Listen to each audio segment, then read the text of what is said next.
Exodus chapter 5, things really start to heat up between Egypt and the Israelites. And in chapters 3 and 4, God speaks to Moses at the burning bush and he says, hey, I want you to go tell Pharaoh, let my people go. Eventually Moses agrees, takes Aaron with him. They go to Pharaoh and they're like, hey, Pharaoh, the God of Israel has said, you don't have authority over his people. Let my people go. And so even though God has already declared freedom for the Israelites, Pharaoh doesn't agree. And so Pharaoh begins to come down even harder on the Israelites. It says this in chapter 5, verse 9. This is Pharaoh talking. Load them down with more work. Make them sweat. That will teach them to listen to lies. So even though God has said one thing, their reality is saying something else. And so the Israelites have this choice to make. Do we believe what we see or do we believe what God has said? And they begin to believe what they see and they begin to grumble to Moses. They're like, we were better off before you ever showed up. You're just making life more difficult for us. And then Moses actually goes back to God. He's like, what are you doing? You said you were going to deliver your people, but it's just making it worse for them.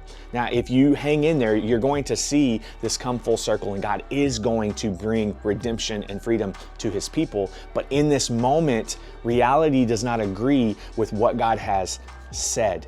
And so the Israelites have a choice to make. You and I often have a choice to make when our daily life, when our current circumstances don't align with the freedom that God has declared over our life. Do we believe that God is who he says that he is? Do we believe that he is trustworthy? Do we believe that he says that he will go with us? Or do we just see what is right in front of us and then let that determine how we feel and how we respond? And what does it look like for you to trust God today, to make today count and take that step to say, man, sometimes it's going to get worse before it gets better, because God's promise of freedom and deliverance is not just a temporal thing. It's not just about your house or your car or your bank account or your relationship status. Like, that's not what any of this is about.